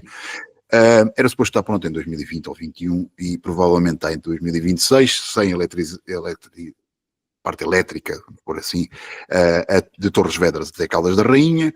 Continua-se com uma linha que vai dar à linha de Sintra em vez de ir a dar a Loures, portanto é uma linha que foi desenhada no final do século XIX, não é nem sequer do século XX, e portanto ninguém usa aquele comboio porque para ir a Lisboa mais vale ir de autocarro porque demoras metade do tempo, obviamente, e gastou-se ali 100, 150. A pessoa responsável, especialmente nos últimos anos, foi Pedro Nuno Santos. E, portanto, as pessoas lembram-se daquela região. A segunda é o Hospital do Oeste, que é uma discussão que existe há anos, que o governo do PS, com o seu último ministro, decidiu, depois de um certo estudo, que ia ser não em Caldas da Rainha, ou nas Caldas da Rainha, ou em Torres Vedras, mas no Bom Barral, no meio do nada. E que agora o processo já voltou a zero outra vez e nada foi decidido. Obviamente que as populações ali, mesmo sendo socialistas, eu não acho que elas foram votar no Chega, eu não acho que elas foram votar no PSD, mas eu acho que muita gente, por causa do Pedro Nuno Santos, se absteve. Eu acho que aí é que houve a grande questão do crescimento da abstenção, foi no eleitorado típico do PS. Porque olharam para aquele tipo, não viram alguém que é o pior do costismo, por muito que ele tenha tentado afastar, especialmente em 2024, mas em 2025 já tentou ir buscar outra vez. Mas é um tipo que não tinha imagem. É um tipo que está ligado a muito do pior que aconteceu no regime de Costa. E, portanto, as pessoas olharam e disseram, eu não quero este tipo, e abstiveram-se. Não é gente que vota no PSD. Eu ouvi isso várias vezes, acho que até contei isso aqui, várias vezes à porta da escola das minhas filhas. Estou com muita gente a dizer, pá, eu sempre votei para essa vida toda, desta vez não vou votar porque eu não gosto deste. Claro, exatamente. Eu acho que se fosse outro tipo, um clássico, sei lá, o Carneiro, por exemplo, que se fala agora, provavelmente votariam. Porque era um tipo mais ou menos neutro, agora este não. Que era mais dentro da linha do PS clássico que o eleitorado tradicional sempre conheceu. Claro, exatamente. E esse é o que é o grande problema do do Pedro Nuno Santos. Da mesma forma que tiveste o fenómeno a Mariana Mortágua. O Mariana Metágua, não é? Quer dizer, porque não é, foi um flash que deu. Foi alguém que foi vendida como brilhante por causa de umas intervenções que o Zé Nobava. E que se fez, e alguém dizia que, como aquelas, houve dezenas, ou se não centenas, nas comissões de inquérito, mas para o Bloco de Esquerda interessava vender aquele produto. E quando chegou, da mesma forma, ao Francisco Louçã, e da mesma forma, quando chegou à liderança como Pedro Nuno Santos, viu-se o fiasco enorme que é. E tentou, num último momento, abraçar a questão da Palestina como se para os portugueses a Palestina valesse alguma... Vale na bolha. O português quer lá saber da Palestina. E mesmo na bolha. Sim, percebes? Pessoas que têm, e eu hoje tive uma conversa até muito interessante com alguém. Eu estou a 1000 quilómetros e por causa de um projeto encontro alguém de ascendência africana e que tivemos a discutir sobre a questão do Chega, e a mesma coisa que tu vistes com alguém que é um turista e é de ascendência cigana, que me diz o mesmo. É pá, o Ventura fala muito bem, diz aquilo que nós vimos. Nós percebemos vemos gente a receber dinheiro para não fazer nada. E a minha mãe recebe uma pensão de 400 e não consegue viver sem aquilo, sem o ajudar. Isto não é... Quer dizer, isto são as pessoas reais que se apercebem dos problemas e depois veem nos noticiários os anúncios disto, daquilo, daquilo outro, coisas que nunca acontecem, dos milhões que vão chegar da Europa, da dívida brutal que chega, dos impostos que crescem, da inflação, de tudo. É óbvio que não vão votar nos de sempre. O Ventura vai fazer alguma coisa? A resposta que eu obtive hoje foi: ele não é um salvador da pátria. Nem espero isso. As pessoas sabem. Claro, não são burras nenhumas. E eu vejo esta bolha toda a tratá-los como uns macaquinhos. São burros. Não são muito mais inteligentes. As pessoas no dia-a-dia. Depois há aquela visão de que o eleitorado do Chega é um eleitorado básico, não tem estudos, recebe o salário mínimo. Eu tenho muitas dúvidas disso. Haverá, claro, como há no PS. No PS há muito disso. Sempre houve muito disso. Eu acho que tens muita gente que é pequeno, micro e médio empresário, que está farto. E que, acima de tudo, quer um gajo a gritar. Gosta do Pedro Pinto, gosta do Bruno Nunes, gosta do Frazão. Adora o Frazão. Eles adoram ver o Frazão na televisão. O gajo diz um monte de barbaridades. Mas divertem-se. Eles gostam de ver essa luta. E isto é algo que pouco se fala. Porque não interessa. Interessa-se falar. Interessa falar da bolha, do fascismo, do que seja, para depois não se falar dos problemas que realmente as pessoas têm. É isso que nós devíamos estar a falar. Vamos ver a degradação da qualidade de vida dos portugueses nos últimos 10 anos. Não é para não se falar nisso, é para afirmarem a sua própria superioridade moral, intelectual e a sua... Nós tivemos 8 ou 9 anos de António Costa. O António Costa ganha uma meio... Eu gostava que alguém tivesse entrevistar as pessoas em 2022 e perguntar: desculpem lá, mas vocês votaram, deram uma maioria a este senhor, porquê? O que é que ele fez nos últimos 6 anos? O que é que ele fez? A vossa vida melhorou? Não. Mas vendeu. Quer dizer, se alguém mais populista, oportunista e fala barato e vendedor de banha da cobra foi o António Costa. E o António Costa é o pai de André Ventura. Quer não. E se nós temos o André Ventura hoje, e eu não tenho nada de problema nenhum com o André Ventura, não concordo com muitas das coisas que ele disse, concordo completamente com o que tu dizes no Nuno Loureiro, é muito fogo de vista, fala muita coisa, devia falar mais, cola-se um dia sei lá, ao Orbán, cola-se no outro dia ao Milei, outro dia ao Bascal, mas quer dizer, nem uma coisa nem a outra, não é carne nem é peixe, nem bacalhau é. E portanto, esse é o problema do Ventura. Agora, se as pessoas votam nele porque é alguém que fala. E tu estavas a falar aí há bocadinho da questão da imigração, a discussão de em 2002. Eu lembro perfeitamente nessa altura, no final dos anos 90, Portugal tinha discussões da imigração. Porquê? Por causa dos que vinham de leste, os bielorrussos, ucranianos, eu lembro perfeitamente que andavam pela zona de Coimbra, aquilo ao fim de semana, eles durante a semana trabalhavam muito bem, ao fim de semana metiam-se no vodka e partiam tudo, partiam cafés e havia imensa discussão. Também dos brasileiros, havia nessa altura. Depois os brasileiros, com o crescimento do Brasil no governo de Lula, começaram a voltar e depois voltaram outra vez. E, portanto, essa discussão já houve. Só que nessa altura, especialmente porque a esquerda não gostava muito da queda do muro de Berlim e eles vinham de lá, eles gostavam de discutir a de imigração. Depois, especialmente, a nova esquerda não aceitava isso e sempre viu isso como uma forma de não discutir os trabalhadores, mas ter uma discussão sobre causas. Mas olha que já nessa altura, adivinha lá qual é que foi o resultado da votação do público para Portugal, se tinha tinha capacidade para receber mais imigrantes ou não? Provavelmente sim. Não. Não? Pois não sei. Já em 2002, a votação do público nesse programa, 56% dos telespectadores disseram que não. Também estavas numa fase que é o final do guterrismo, em que já a economia começa a cair, depois da venda dos anos dourados, não é? Do socialismo. Que era o início do Durão Barroso já, sim. Por aí, era da famosa tanga. Não é? Estavas em crise já. Estavas em crise. E, portanto, é isso. Agora, eu gostava de só aqui um ponto, tu já levantaste aí, que é a minha iniciativa liberal, que não aquece nem arrefece. E nós falámos aqui, é mais uma oportunidade perdida. É um partido que, eu diria, teve a oportunidade, depois das eleições europeias contra Figueiredo, de poder provar e poder crescer. Cresce, recupera, é verdade, recupera o quarto deputado em Lisboa, mas fica muito aquém daquilo que era a sua expectativa, que era chegar aos 10, 12, eu lembro-me que o Rui Rocha chegou a falar de 15%, foi ele que primeiro começou a falar do acabar com a bipartidarização, não é? E, portanto, hoje a Iniciativa Liberal é só mais um partido, é um livre, um bocadinho mais à direita. Já estava a escolher os ministérios. Pá. Já estava quase a escolher ministérios, e, portanto, não vai crescer dali, porque está agora entre um Chega que quer poder, e, portanto, eu acho que depois vamos discutir aí, tenho alguma ideia do que é que poderá acontecer com o Chega, e de um PSD que vai ter que se defender. E aí qual é o seu futuro? Porque claramente o eleitorado não cresce 20 mil, 30 mil por eleição, com um líder que não apaixona ninguém, não é? Quer dizer, que aquela conversa de boa pessoa, mas entre quem quer ganhar eleições, e é sempre muito complicado. Eu acho que a Iniciativa Liberal continua desde o início. Se calhar as coisas foram um bocadinho mais escondidas por causa enfim, do lado um bocadinho mais bonacharão e mais carismático, se quiser usar a expressão do Coutinho de Figueiredo. Sim, primeiro também do Carlos Guimarães e dos dois. Sim, mas a Iniciativa Liberal está a falar desde o início para uma minoria de pessoas. Sim.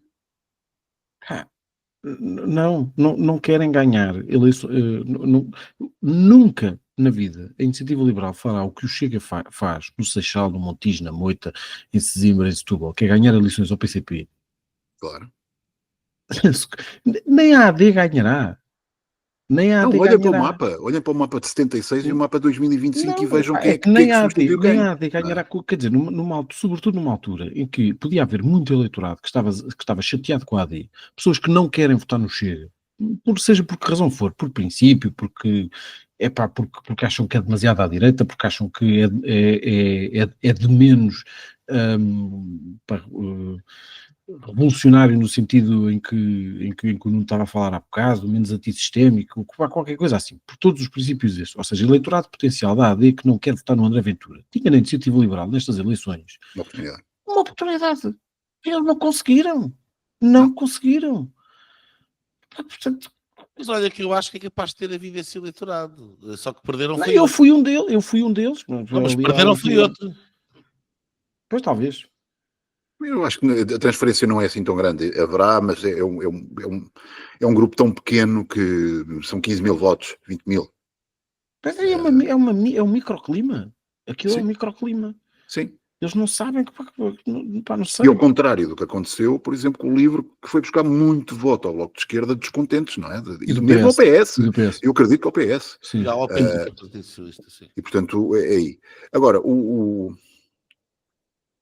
aqui o que eu gostava de introduzir é que agora temos uma situação em que claramente o PS vai tentar encontrar um líder, seja lá quem for, não é? Que também não há grandes opções, eu não vejo ali grandes opções para substituir, não há ninguém. Obviamente nós poderíamos falar aqui de Sousa Pintos ou José Seguros, mas quer dizer, eu não vejo o PS a escolher um líder desses, nem para a transição, como aconteceu em 2011 ou 2012, não vejo. As Marianas Vieiras da Silva e e outros que andam, os Medinas, não acho que vão conseguir mudar a situação. Ou o Carneiro. O que vai ser interessante é que temos aí umas autárquicas.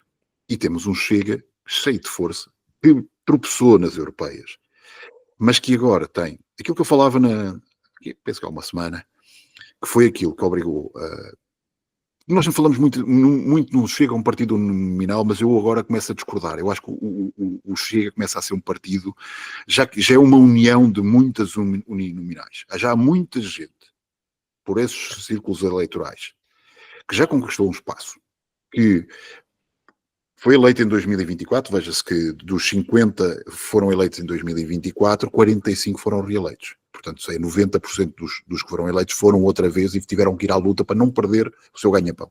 E não perder a sua relevância, porque se perdessem no Chega, o seu lugar provavelmente desapareciam politicamente. E agora, conseguiram criar conselhias distritais, chamem-se o que quiser, já tem muita gente, tem 18 novos deputados, fora os dos círculos europeus, e agora tem uma oportunidade que é entrarem nas autarquias, freguesias, em algumas poderão ganhar, não acho que vão ganhar assim muitas, mas posso ser surpreendido, mas terão voto de decisão em algumas delas, se o PSD não tiver maioria de vereadores, não tiver maioria na Assembleia Municipal, e isto vai ser talvez interessante para a negociação depois também no Governo. O PSD, eles vão se coligar com quem for preciso. Eles claro. Na margem sul ou no PS, com sim, no PS, com exatamente. o PCP. Claro. Com o PCP, nos outros sítios. Mas as últimas autárquicas, eles eram um partido muito pequeno. Agora já não são. Agora já são um partido de 68 deputados ou 70. Claro. Eles vão ter que ganhar autarquias para começar a meter a gente. Não, e há outra questão, ó, Vítor. Há muita gente à espera. Quer dizer, há 1.300 que votaram e muitos deles estão à espera. Não, e há a questão do voto útil. Certo. Porque a Câmara Municipal é um sistema first past the post, não é? Portanto, o mais metade ganha, mesmo mas pode não ter vereadores todos, não é? Mesmo a maioria, que tenha só 30% dos votos, não há geringonças. Uhum. E o que eu acho que quer dizer, se vamos ver o mapa, isto era uma coisa que eu comecei a alertar logo desde o início no fenómeno do Chega, e que acho que foi a capacidade que eles tiveram no Sul de ir buscar, em particular, o antigo voto do PCP e ao PS também. E ao PS, no Algarve. E portanto, não há razão nenhuma hoje em dia para não votar no Chega para a Câmara, porque o Chega pode ser o primeiro classificado e, portanto, vai eleger Presidente de Câmara. E no Sul inteiro estamos assim. Quer dizer, desde a parte sul do Ribatejo até grande parte do Distrito de Porto Alegre, a parte sul do Distrito de Porto Alegre, até a Ilha do Farol, Distrito de Beja, o Algarve inteiro,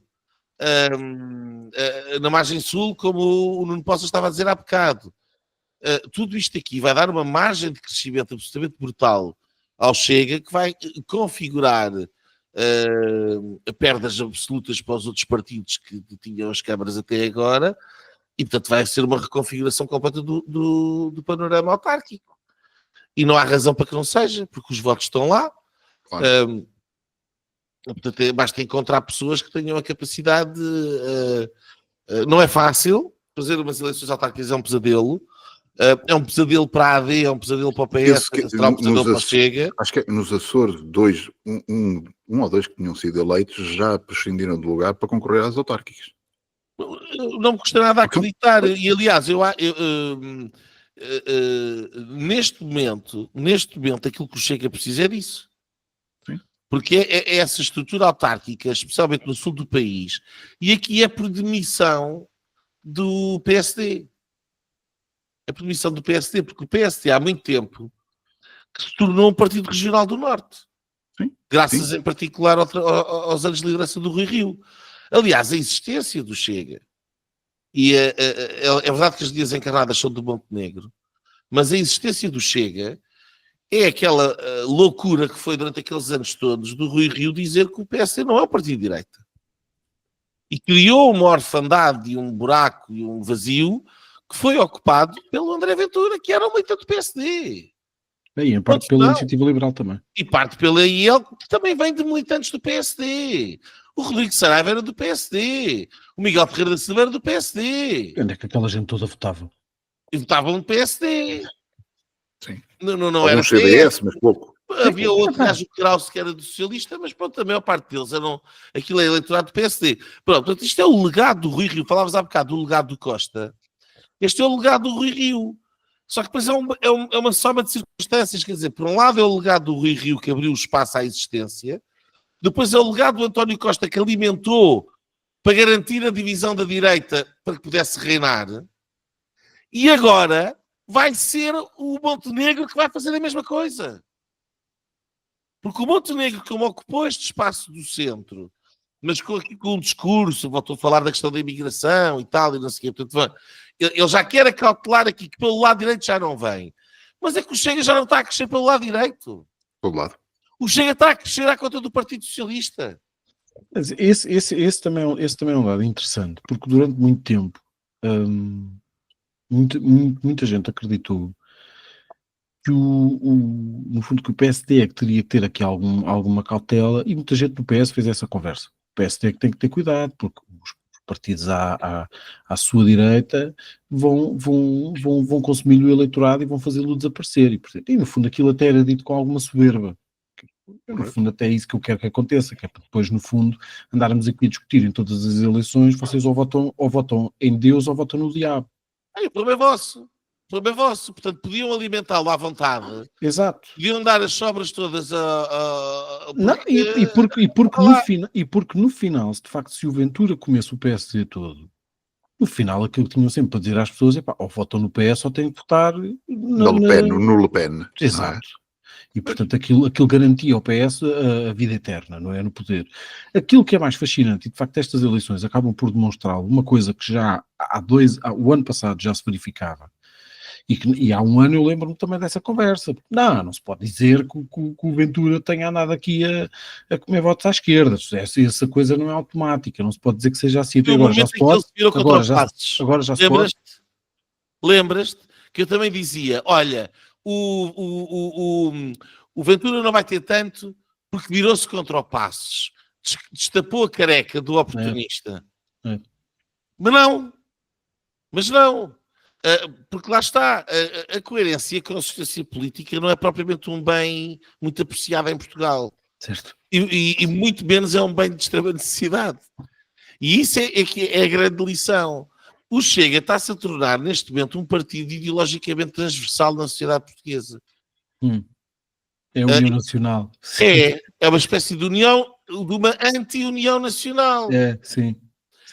Agora, o problema é por isso que eu digo que ele vai ser primeiro-ministro, porque eu não sei se ele vai ser primeiro-ministro ou se eventualmente ganha as eleições e depois há um bloco central para impedir, e se calhar depois a seguir e depois vai-se fazer de pobrezinho e vai cair ao chão. Eu não sei o que vai acontecer. Agora, que ele não precisa de mais nada neste momento para chegar lá, não precisa. Não precisa. Basta isto. Acho que já se percebeu. Basta isto. E o facto de agora ser 1 em 4, meu amigo, então não tarda nada, será 1 em 3. Por que não?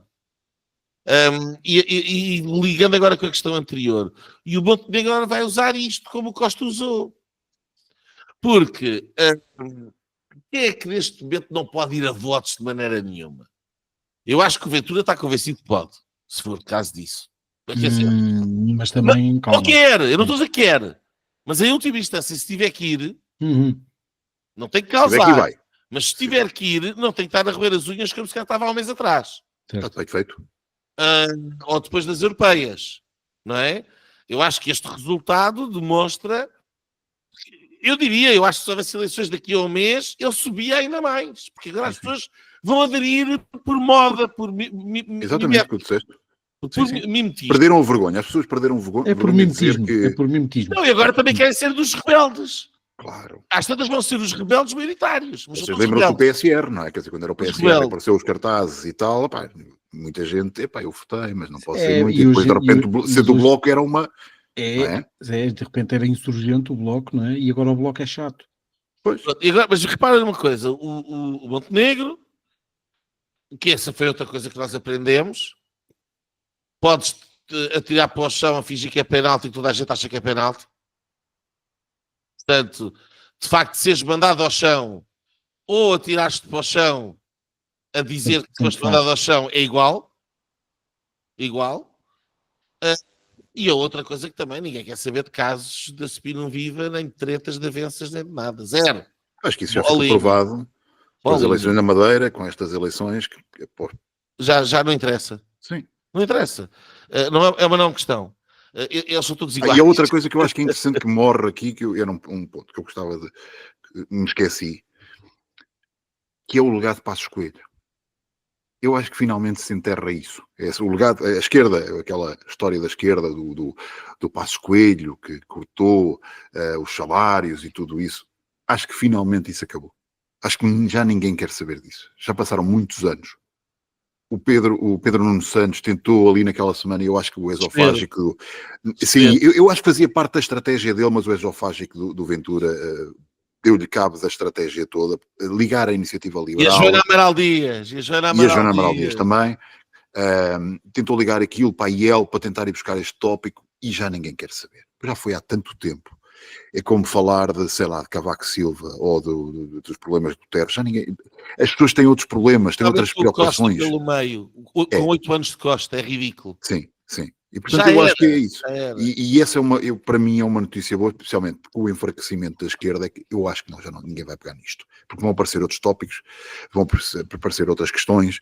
É preciso tentar lutar para eles contra o Chega e contra tudo aquilo de mal que representa o Chega, e já não é E se o Luís Montenegro continua a fazer as coisas, pelo menos durante mais um ano, e agora tem um bocadinho mais as coisas seguras, desde que chega àquele limite que o governo não cai, antes dos 6 meses das eleições do Marcelo, tem mais um ano seguro. Não há a dissolução da Assembleia. Pois, claro, mas depois é toda aquela questão. E eu acho que aí também não interessa ao Chega, e eu acho que agora o Chega tem interesse em construir pilares, porque já tem pilares a nível nacional, mas especialmente a nível autárquico. E ele tem, na minha opinião, tem que se concentrar em construir. Mas antes de irmos aí, porque era só o que eu queria dizer. E portanto, eu acho que o Ventura, se tivesse que ir para votos, mas não ele está bem neste momento. Joga o jogo. Ele joga o jogo tranquilamente. Tem uma mão forte. O Montenegro também já percebeu que as pessoas não querem propriamente as eleições sucessivas e, portanto, se o quiserem mandar abaixo porque ele quer fazer qualquer coisa aqui, desde que aquilo seja bem vendido, não vai correr bem a ninguém. E o ponto aqui, o mais fraco dos três é o Partido Socialista, que é o que sofre a grande derrota. E portanto, eu não ficava nada admirado que este governo do Montenegro fosse um governo que durasse, fosse um governo que tivesse sucessivamente o apoio do Partido Socialista para aprovar as suas necessidades, porque a alternativa do Partido Socialista é ir a votos e se calhar ter um pior resultado do que teve agora. Exato. E portanto, salvo uma alteração brutal das sondagens em que o Partido Socialista sinta que pode ter um resultado em que diz não, nós até pode ser que não ganhem, mas estamos a crescer e há aqui um esboroar por parte da AD. Agora, para haver um esboroar por parte da AD, da maneira como o Luís Montenegro pôs a coisa estruturada ao centro, mas com um discurso para o outro lado, eu não vejo isso acontecer. Portanto, eu acho que o PS está completamente entalado. E o Luís Montenegro é capaz de fazer os 4 anos, o que quer dizer que aquela janela de oportunidade do Pedro Passos acabou, porque é o Luís Montenegro, é o líder deste ciclo político do PSD. É algo que a mim me deixa, pelas razões que toda a gente sabe, um bocadinho preocupado, nomeadamente por causa das declarações contra a liberdade de expressão e este problema da importação da agenda da van der Leyen para Portugal.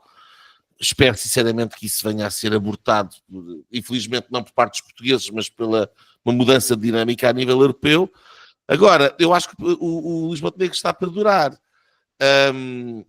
E como está para durar, o líder da oposição, quer dizer, é Ventura, ele tem que ter muito cuidado com a maneira como vai gerir a questão com o Partido Socialista Mas as cartas estão todas contra o Partido Socialista, porque se manda o governo abaixo, mostra-se mais fragilizado, contribui se calhar para uma maioria absoluta da AD e para ter ainda menos votos. Se não manda o governo abaixo, não é oposição, é uma mera bengala da AD e, portanto, também vai perdendo à esquerda os votos para o LIVRE, etc, etc, etc. Portanto, o Partido Socialista está numa situação politicamente insustentável e muito, muito, muito, muito, muito complicada, em que provavelmente,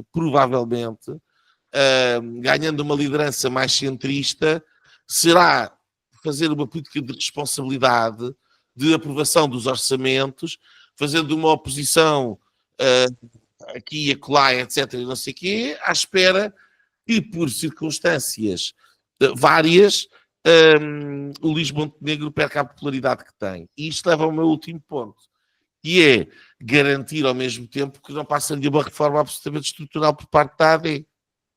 Portanto, por um lado, é viabilizar o governo, mas por outro lado, garantir que não vai fazer aqui umas coisas que são muito bem sucedidas e uns grandes sucessos eleitorais. Do outro lado, a parte do Ventura será esperar para ver. Há aqui uma questão que eu acho que é importante e que tem a ver com a questão constitucional.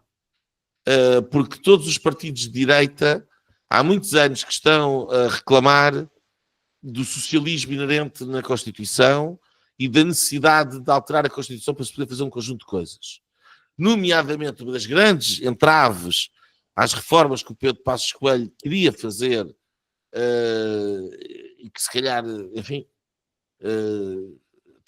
se houvesse essas possibilidades, teria permitido os cortes serem coisas diferentes, enfim, mas é a questão da revisão constitucional. Portanto, a questão da revisão constitucional neste momento é praticável à direita, supostamente.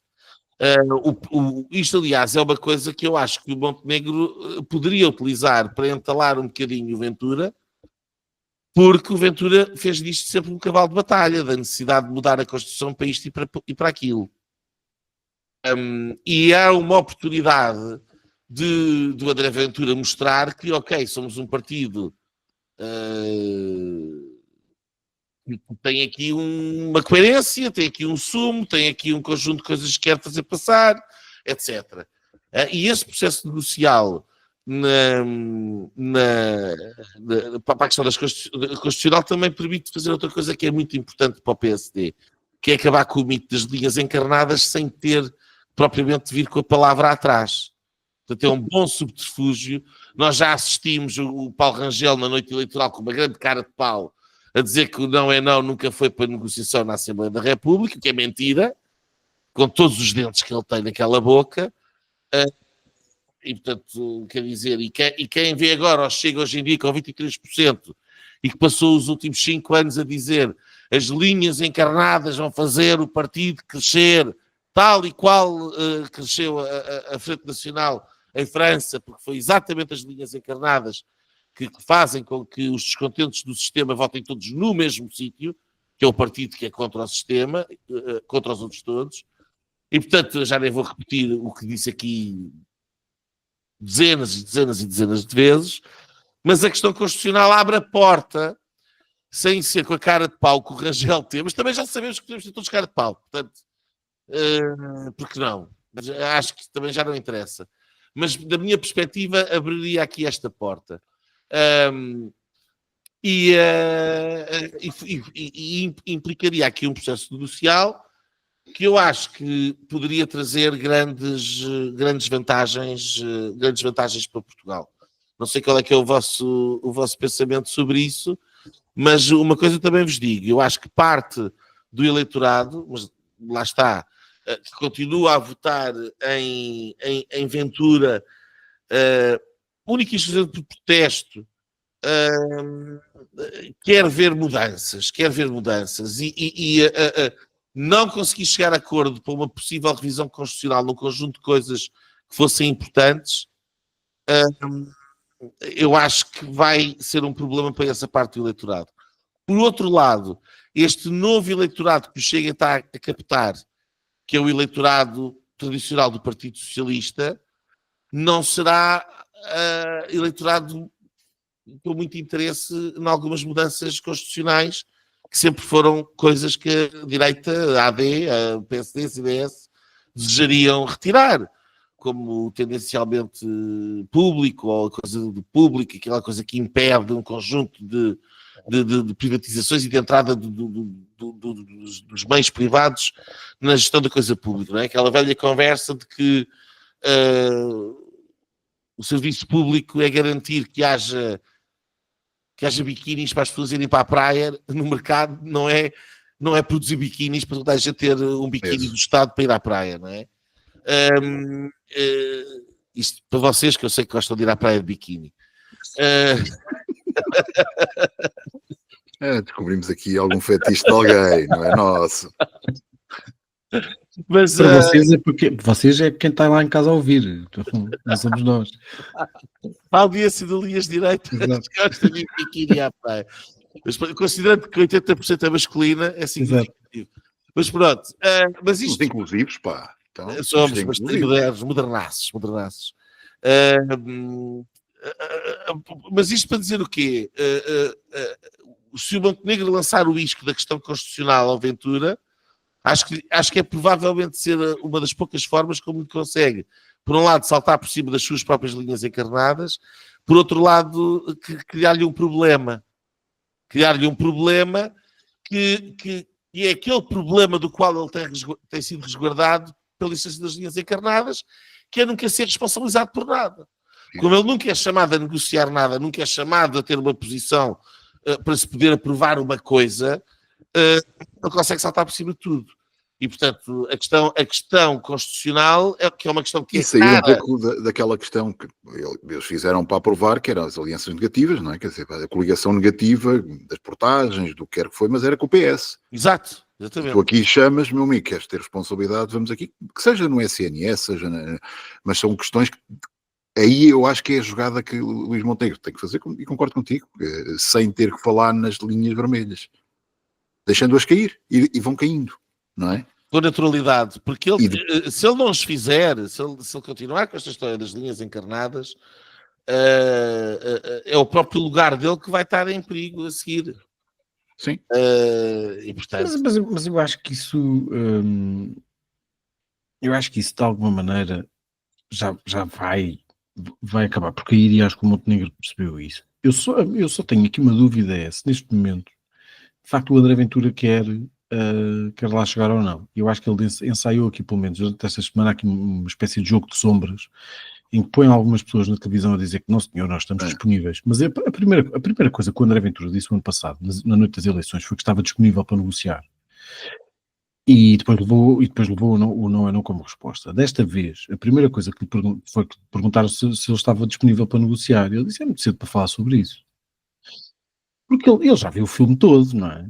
Claro. Ele já percebeu para onde é que pode ir. E, portanto, está aqui a fazer esta espécie de jogo de sombras, a ver para onde é que a coisa lhe pode correr melhor. Mas eu acho que a questão constitucional é uma coisa que o obriga, por força das circunstâncias. Claro, mas isto aí... é uma oportunidade única. Sim, mas interessa... É uma oportunidade absolutamente única. Mas aí é o segundo ponto que eu queria dizer, que é o PSD, o Luís Montenegro, tinha a obrigação de chegar a esta fase do campeonato e dizer às pessoas, este é o meu programa, é isto que eu quero fazer. E isso nunca ficou claro. Mas tinha essa obrigação. Portanto, eu agora, tendo este programa, tendo sido reforçado, sendo novamente Primeiro-Ministro,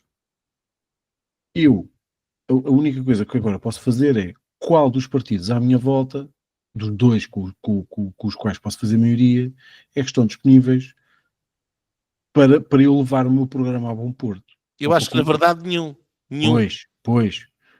Só que nenhum, mas até porque esse programa também não existe. Certo.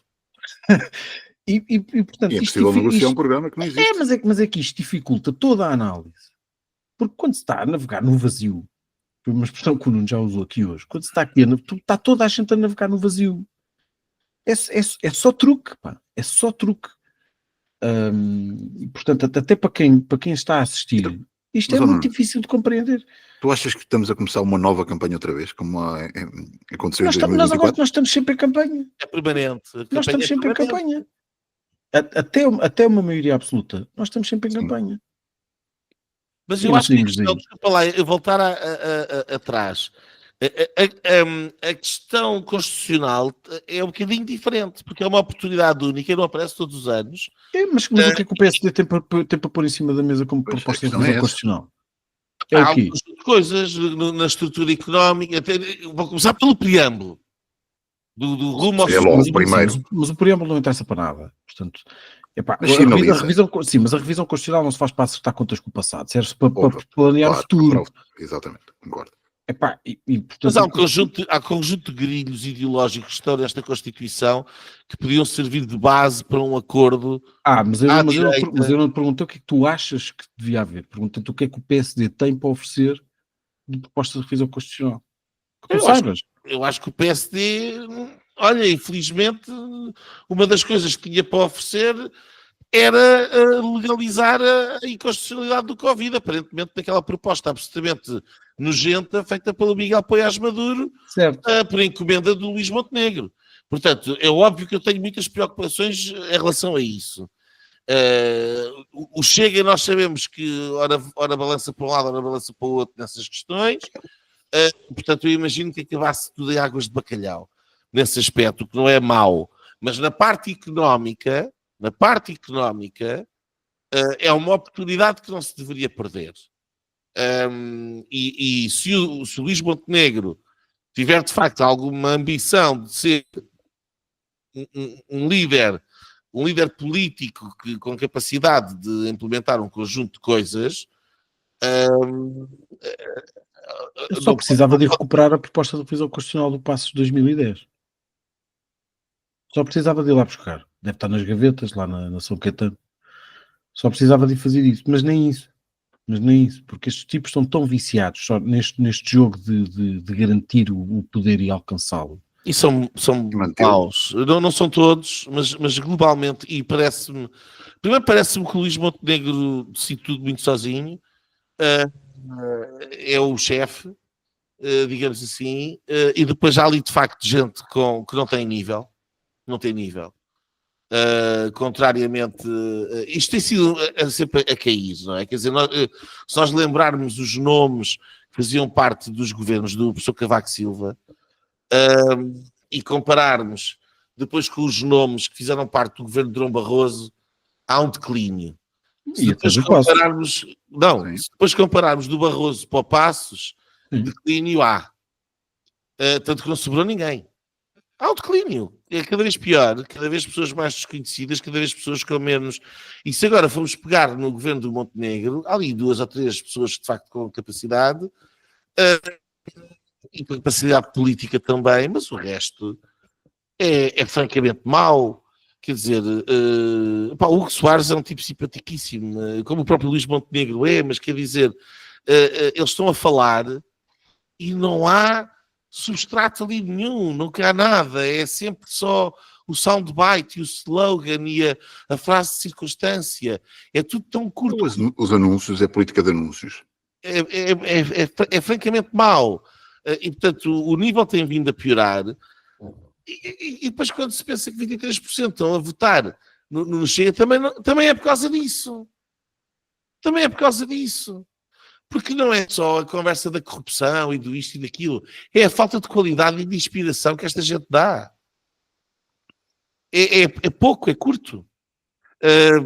Agora, que há aqui esta oportunidade de revisão constitucional, isso define esta palhaçada toda ao longo destes próximos 10 anos que se adivinham mais ou menos de continuidade. Saíssemos com uma revisão constitucional no sentido daquilo que eram as propostas do tempo do Passos e que tradicionalmente eram as propostas de revisão constitucional do PSD já desde há muito tempo, já não era mau, porque já era abrir uma porta para que no futuro pudesse vir uma coisa melhor, viesse por onde viesse. Além de politicamente ter esta questão de forçar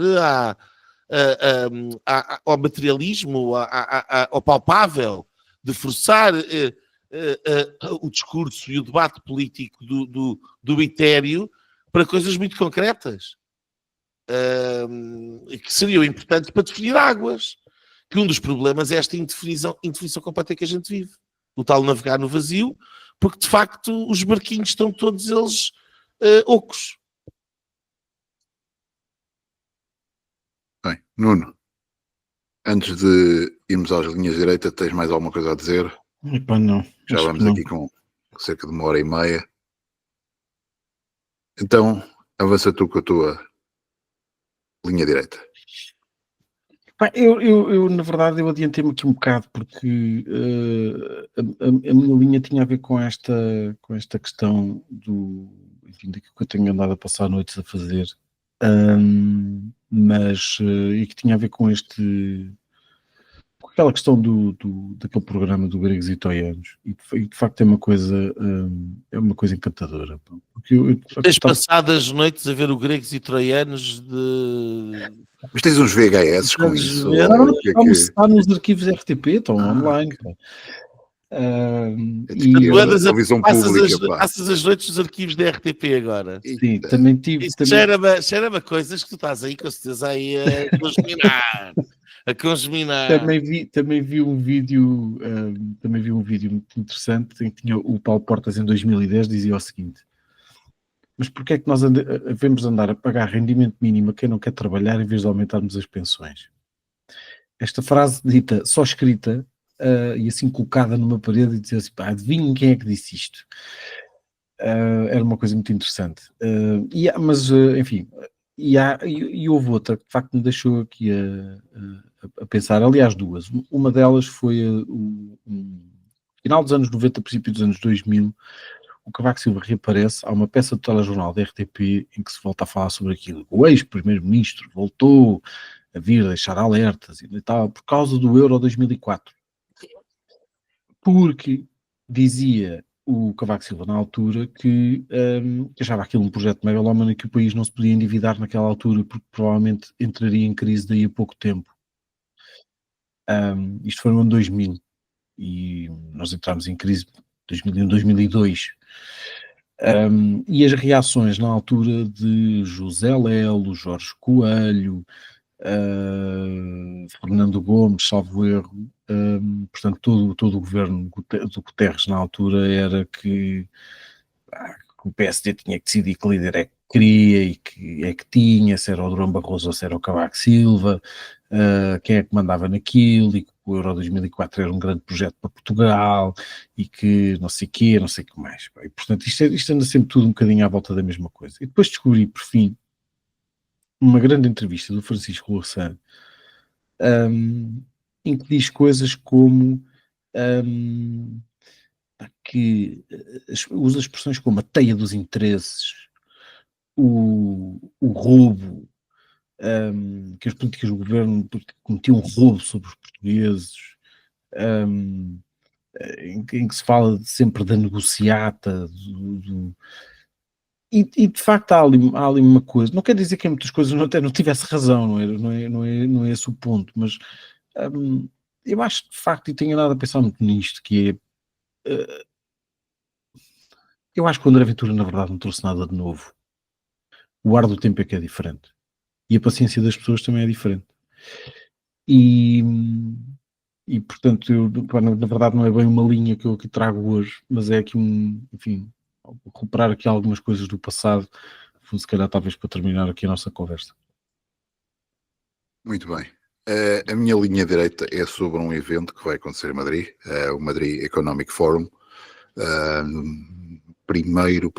segundo fim de semana de julho, que contará com a presença de algumas figuras bastante interessantes da área do empreendedorismo, da economia, do liberalismo, capitalismo, sejam mais ou menos isso, da área hispânica, hispanohablante, digamos assim, Juan Ramón Raulo, Ivan Espinosa de los Monteiros, que eu falei na semana passada, Daniel Lacalle, Agustín Laje, inclusivamente o grande Mário Conde do Banesto, que eu pensava que já tinha morrido, mas que está agora com grande força.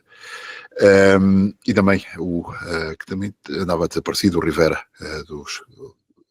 ex-líder dos Cidadanos, que reapareceu depois de ter abandonado o partido e depois de ter-se dedicado um pouco à sua vida meio de playboy, socialite hispânico, mas aparece em um evento muito interessante no sul de Madrid, e portanto, para quem interessa, provavelmente já há alguns vídeos na internet, várias redes sociais, com declarações de alguns destes líderes desta área, que muitos deles até é da oposição ao governo de Pedro Sánchez.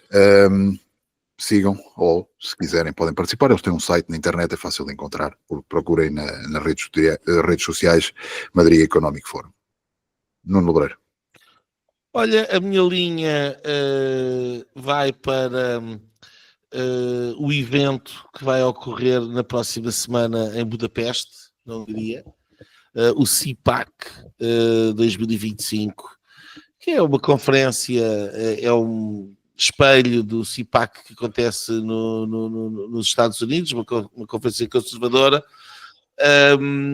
e que procura juntar as diferentes versões e tendências conservadoras, neste caso na Europa.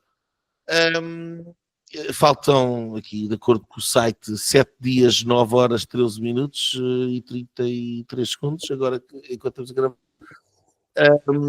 Quer dizer que nós iremos gravar provavelmente não sei, temos que ver se calhar gravo de lá, porque eu vou ter a oportunidade de ir até Budapeste e participar na conferência e assistir à conferência. E estava só a dar a nota seguinte, que é um dos exemplos também como nós estamos tão alienados daquilo que se está a passar. Há de facto hoje em dia uma realidade política ou institucional na Europa muito diferente daquela que era há 20 anos atrás, e os portugueses, todos os partidos políticos portugueses continuam a tratar a questão europeia como tratavam há 20 ou 30 anos atrás. E não é a mesma realidade de todo. Não é a mesma realidade de todo. A quantidade de soberania, quer na prática, quer na teoria, que foi transferida dos centros nacionais para Bruxelas, é enorme. E a forma como diferentes ideias de Europa pode ter um impacto na realidade da vida dos portugueses é também ela enorme, consoante Bruxelas trabalhe num sentido ou Bruxelas trabalhe no outro. Aquilo que é verdade é que Portugal está completamente alienado desta realidade. Não só não toma parte ativa numa advocação, uma advogação do que é que deve ser ou o que é que deveria ser a Europa, não sequer o fez nas eleições europeias que tiveram lugar no ano passado, como nem sequer está aware, está consciente desta realidade que eu estou aqui a descrever. Em boa verdade, não há, tirando nas questões institucionais, e portanto nas instituições europeias, onde há algum debate, e cada vez mais, com os novos grupos políticos que foram surgindo, nomeadamente à direita, lá está este espaço, que em Portugal é ocupado pelo André Ventura, sem que isso signifique o que quer que seja em termos de política europeia, ou de Portugal na Europa. A verdade é que há debate que está a crescer e está a começar na Europa. A CIPAC faz parte disto. E é por isso que eu vou assistir. Porque será talvez o único evento que objetiva e ostensivamente advoga uma mudança profunda na forma como a União Europeia gere os seus destinos de uma forma política. E que isto nasça na Europa de Leste, eu acho que é muito sintomático, porque é precisamente nesta zona da União Europeia que, por força da experiência que tiveram durante décadas de comunismo, estão a ver a ser cometidos exatamente os mesmos erros. O centralismo político, a ausência de dissensão de ideias, a narrativa consensual, a centralização do sistema económico, etc, etc, etc. E, portanto, iniciativas como estas são importantes. É pena que passe relativamente ao lado de Portugal.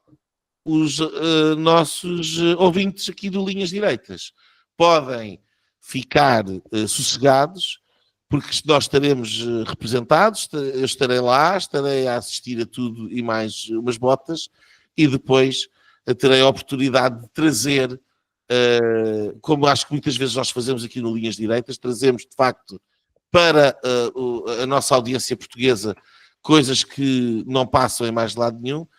Terei a oportunidade de trazer então aqui um feedback daquilo que se passou em Budapeste na próxima, qual que se passará na próxima semana em Budapeste, na CIPAC. Muito bem, com estas linhas direitas ficamos então com o fim do nosso programa desta semana. Já sabem, podem nos seguir nas várias redes sociais, Telegram, WhatsApp, Facebook, Twitter e por aí fora. Convidem amigos a escutar, já sabem, estamos sempre por aqui. Para a próxima semana, em princípio, cá estaremos, e se Deus quiser, com algumas ideias que o Nuno Lebreiro traga de Budapeste. Até para a semana. E pronto. Foi assim que acabámos de ter o incomensurável privilégio de assistir ao podcast Linhas Direitas. O podcast sensação da direita. Em Portugal. E em português. Para a semana. Juntem-se outra vez.